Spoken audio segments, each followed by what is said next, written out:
Montha cyclone ఏపీని భయపెడుతుంది. నేడు తీవ్ర తుఫానుగా మారి విజృంభించేటువంటి అవకాశం ఉంది.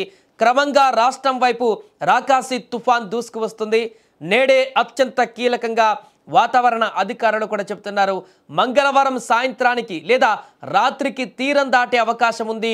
మచిలీపట్నం నుంచి కళింగపట్నం వరకు, ముఖ్యంగా కాకినాడ వద్ద తీవ్ర తుఫానుగా తీరం దాటేటువంటి అవకాశం ఉంది.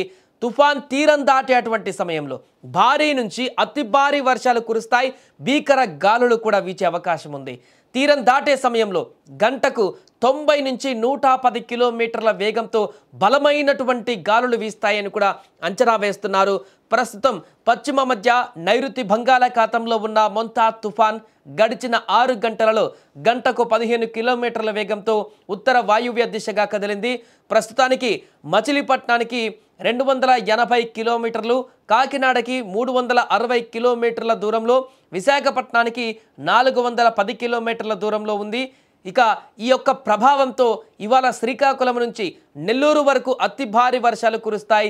రాబోయేటువంటి 24 గంటలలో రాష్ట్ర వ్యాప్తంగా ఆకస్మిక వరదలు కూడా వచ్చే ప్రమాదం ఉందని హెచ్చరికలు జారీ చేశారు.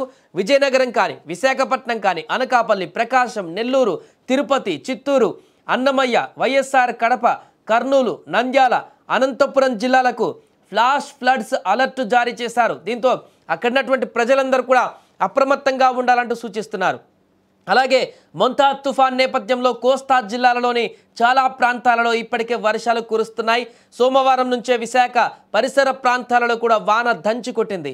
విశాఖ రూరల్లో 120 మిల్లీమీటర్లు, ఆనందపురంలో 117 మిల్లీమీటర్ల వర్షపాతం నమోదైంది. భారీ వర్షాల నేపథ్యంలో ప్రజలు తగిన జాగ్రత్తలు తీసుకొని ఇంట్లోనే సురక్షితంగా ఉండాలని కూడా అధికారులు సూచిస్తున్నారు.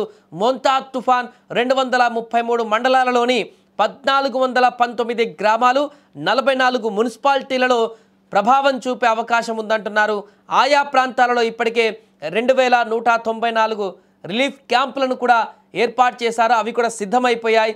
అలా విధంగా మిగతా ప్రాంతాలలో పునరావాస కేంద్రాలను కూడా చాలా వరకు ఏర్పాటు చేశారు. 64 డివిజన్స్లో తీర ప్రాంతం మొత్తం కూడా, ఆంధ్రప్రదేశ్ వ్యాప్తంగా కూడా తీర ప్రాంతం మొత్తంగా కూడా అలర్ట్ ప్రకటించారు.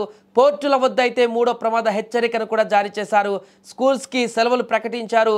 ఇక అన్ని శాఖలకు కూడా సమన్వయం చేస్తూ అందరూ సిద్ధంగా ఉండాలంటూ కూడా ఇప్పటికే సమీక్షలు కూడా నిర్వహించారు. ఈ నేపథ్యంలో ఈరోజు రాత్రికే తుఫాన్ తీరాన్ని చేరేటువంటి అవకాశం ఉన్న నేపథ్యంలో ఆ సమయంలో ముఖ్యంగా ప్రజలందరూ కూడా అలర్ట్గా ఉండాల్సిన అవసరం ఉంది. ముఖ్యంగా తీర ప్రాంతాలలో ఉండేటువంటి ప్రజలైతే మరింత అలర్ట్గా ఉండాల్సిన పరిస్థితి ఉంటుంది. వర్షంతో పాటుగా బీభత్సమైనటువంటి ప్రచండ గాలులు వీచేటువంటి అవకాశం ఉంటుంది. కాబట్టి ఆ గాలి తీవ్రతలకు గ్రామాలలో, అదేవిధంగా నివసించేటువంటి ప్రాంతాలలో కూడా ఇబ్బందికరమైనటువంటి వాతావరణం ఉంటుంది. కాబట్టి ఖచ్చితంగా ఆ యొక్క సమయంలో జాగ్రత్తగా ఉండవలసిన అవసరం ఉందంటూ కూడా చెప్తున్నారు. ఏదేమైనా కూడా మోంతా సైక్లోన్ అనేది ఏపీ వ్యాప్తంగా ఇప్పుడు భయాందోళనకు గురి చేస్తుంది. ప్రభుత్వం అన్ని రకాల చర్యలు తీసుకుంటుంది. ఏ ఒక్కరికి కూడా హాని జరగకుండా పూర్తి స్థాయిలో ముందు జాగ్రత్త చర్యలు తీసుకుంటుంది. అందులో భాగంగానే గత 2-3 రోజుల నుంచి సమీక్షలు నిర్వహిస్తుంది.